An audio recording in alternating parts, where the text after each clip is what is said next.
అందరికీ నమస్తే అండి.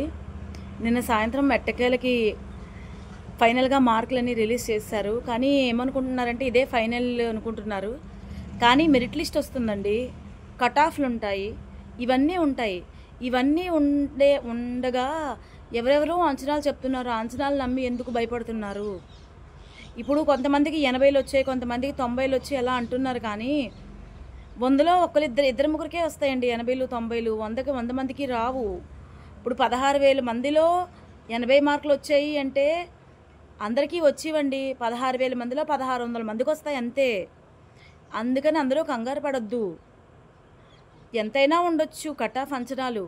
ఎందుకంటే 40 మార్కులు వచ్చిన వాళ్ళని క్వాలిఫైడ్ అని ఇచ్చారు, 60 మార్కులు వచ్చిన వాళ్ళని క్వాలిఫై అని ఇచ్చారు, 35 మార్కులు వచ్చిన వాళ్ళని క్వాలిఫై అని ఇచ్చారు. క్వాలిఫై అని ఎందుకు ఇచ్చారో కూడా అర్థం కావట్లేదు. ఈ క్వాలిఫై అని ఇవ్వడం వల్ల రిజల్ట్ పక్కని అందరూ ఏంటంటే క్వాలిఫై అయిపోయాము, మాకు వస్తుంది జాబ్ అని ఆశతో ఉన్నారు. ఇలా ఇలా ఆశ పెట్టించి చేతికిచ్చి లాక్కున్నట్టు ఉంది. చిన్నపిల్లలకి చూడండి, స్వీట్ ఇస్తాము, నువ్వు ఇది వర్క్ చేస్తే ఈ బొమ్మ కొంటాము అన్నట్టు ఉంది డిఎస్సి అభ్యర్థుల పరిస్థితి కూడా. ఈరోజే కోర్టు కేసు కూడా హీరింగ్ వచ్చింది నార్మలైజేషన్ మీద. జడ్జి గారు ఏమో వచ్చి స్టే విధించడం కుదరదు అని మళ్ళీ గురువారానికి వాయిదా వేశారు. ఈలోపు మెరిట్ లిస్ట్ కూడా రిలీజ్ చేసేస్తారండి. ఎందుకంటే ఎంత హడావిడిగా ఉన్నారు. మెరిట్ లిస్ట్ రిలీజ్ చేశారనుకోండి, ఒక కామన్గా ప్రాక్టికల్గా మాట్లాడుకుంటే ప్రతి ఒక్కరు మెరిట్ లిస్ట్ వస్తే ఏమనుకుంటారు, ఇప్పటి వరకు డిఎస్సి గురించి పోరాడిన వ్యక్తులు కూడా ఒక్కసారి మెరిట్ లిస్ట్లో వాళ్ళ పేరుంటే వాళ్ళ సొంత డబ్బులు ఖర్చు పెట్టుకుని కోర్టుకు వెళ్తారండి. ఈ డిఎస్సి కానీ స్టే ఇచ్చి రిజల్ట్ ఆపితే. ఇది ప్రతి ఒక్కరి మనిషి యొక్క ఆలోచన విధానం. అది నాదైనా కానీ నాది మెరిట్ లిస్ట్లో ఉందనుకోండి, నేను కూడా అంతే చేస్తానేమో. ఎందుకంటే వచ్చిందాన్ని పోగొట్టుకోరు కదండి. ఉద్యోగం వచ్చిందాన్ని ఎవరు పోగొట్టుకోరు కదా. కాబట్టి ఇది మార్కులు మాత్రమే ఇచ్చారు.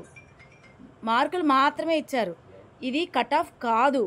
కట్ ఆఫ్లు కూడా ఇస్తారు, మెరిట్ లిస్ట్ కూడా ఇస్తారు. అప్పుడు ఎవరికి ఎంతవరకు వచ్చాయి ఏంటి అనేది అప్పుడు ఆలోచించుకోండి. అంతేగాని ముందే వాటి గురించి ఆలోచించేసి బుర్రలు పాడు చేసుకోవద్దు. ఇంకోటి ఏంటంటే నార్మలైజేషన్ అండి. నార్మలైజేషన్ వల్ల చాలామంది లాస్ అయిపోయారండి. నా మార్కులు కూడా 2.5 మార్కులు నార్మలైజేషన్లో లాగేసుకుని ఎవరికో ఇచ్చేసారండి పాపం. 62 వచ్చాయి నాకు. ఇప్పుడేమో వచ్చి నాకు ఎన్ని వచ్చాయి, 59.45 వచ్చాయండి. 62 వచ్చాయి అప్పుడు మార్క్స్. మరి కాకెత్తుకుపోయిందా నార్మలైజేషన్లో నా మార్కులు? మరి ఎవరికి ఇచ్చేసారో మరి వాళ్ళకే తెలియాలి. కొంతమంది ఏం చెప్తున్నారంటే పోస్టులు అప్పుడే అమ్మేసుకున్నారు. నాకు కొంతమంది ఏం చెప్తున్నారంటే ఎవిడెన్స్ అడిగితే నేను తీసుకురాలేనండి.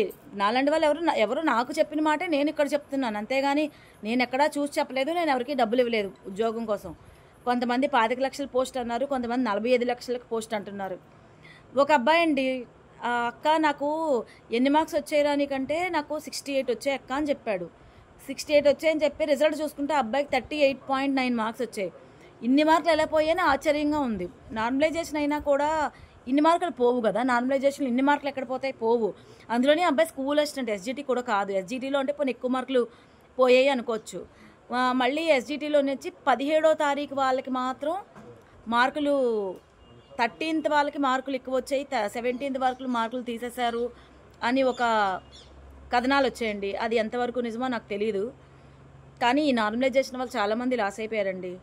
అసలు ఇంత ప్రాబ్లం ఉన్నప్పుడు ఒకే పేపర్ పెట్టచ్చు కదా. ఒకే పేపరు, ఎస్జిటీస్కి ఒకే పేపరు, స్కూల్ అసిస్టెంట్ సోషల్కి ఒకే పేపరు, స్కూల్ అసిస్టెంట్ మ్యాథ్స్కి ఒకే పేపరు, స్కూల్ అసిస్టెంట్ ఫిజిక్స్కి ఒకే పేపరు, ఇలా పెట్టచ్చు కదా.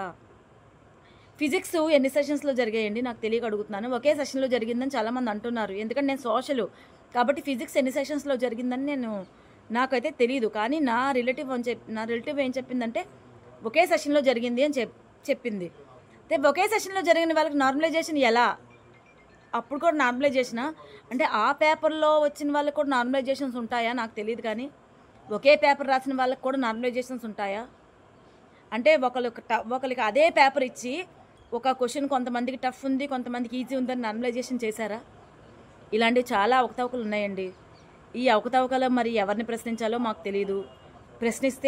ప్రశ్నించకూడదు. ప్రశ్నిస్తే ఎవరన్నా ఎంత హాస్యాస్పదంగా కామెంట్ పెడుతున్నారంటే, మేడం నువ్వు నెక్స్ట్ డిఎస్సికి ఇంక చదువుకోవట. ఒరే బాబు, నాకు 44 ఏళ్ళు. ఈ డిఎస్సితో నాది ఏజ్ అయిపోయింది. నేను నెక్స్ట్ డిఎస్సికి చదువుకో అవసరం లేదు. నీకేమైనా బుక్స్ కావాలంటే చెప్పు, నువ్వు చదువుకుంటా అంటే నేను ఇస్తాను బుక్స్. చాలా బుక్స్ ఉన్నాయి, కావాలంటే నీకు ఇస్తాను. అంతేగాని నేను ఏమన్నా బోర్డు సలహా అడిగానా నువ్వేడి నన్ను చదువుకోని? నాకు రాకపోయినా వచ్చినా నేను ఇలాగే ఉంటాను, నేను ఇలాగే స్పందిస్తాను. మీరెవరూ స్పందించలేరు.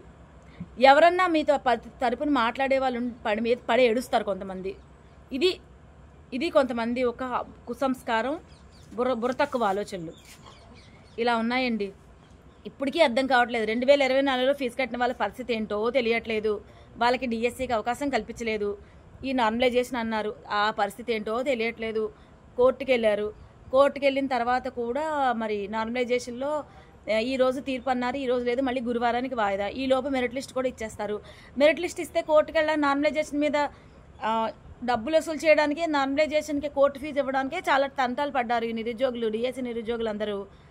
మరి అదే రిజల్ట్ వచ్చిన తర్వాత, మెరిట్ లిస్ట్ వచ్చిన తర్వాత ఈ నార్మలైజేషన్ గురించి పాటుపడే వాళ్ళలోనే మెరిట్ లిస్ట్లో వాళ్ళ పేరుంటే వాళ్ళు ఎందుకు వస్తారండి మీకు తరపుని? వాళ్ళు సొంత డబ్బులు ఖర్చు పెట్టుకుని మా పోస్ట్ నాశనం అయిపోయింది, మా పోస్ట్ కావాలని చెప్పి కోర్టుకు వెళ్తారు. ఈ ఆలోచన ఎందుకు రావట్లేదో నాకు తెలియట్లేదు. ఇన్ని రోజులు అయిపోయింది, ఇంకా కోర్టుకు వెళ్ళినా ఏం ఉపయోగమో నాకైతే తెలియట్లేదు. ఇంకా మన అమాత్యులు, విద్యాశాఖ అమాత్యులు ఇవ్వాలనుకున్నారు, ఇచ్చేస్తున్నారు పోస్టులు. అందరికీ ఆల్ ద బెస్ట్ అండి. ఉద్యోగాలు వచ్చిన వాళ్ళందరూ భావి భారత పౌరులను తయారు చేయండి. వెరీ గుడ్ అండి, మంచిది. ఆల్ ద బెస్ట్ అందరికీ. పోస్టుల్లో కొత్త పోస్టుల్లో జాయిన్ అవ్వబోయే టీచర్లందరికీ నా శుభాకాంక్షలు. All the best.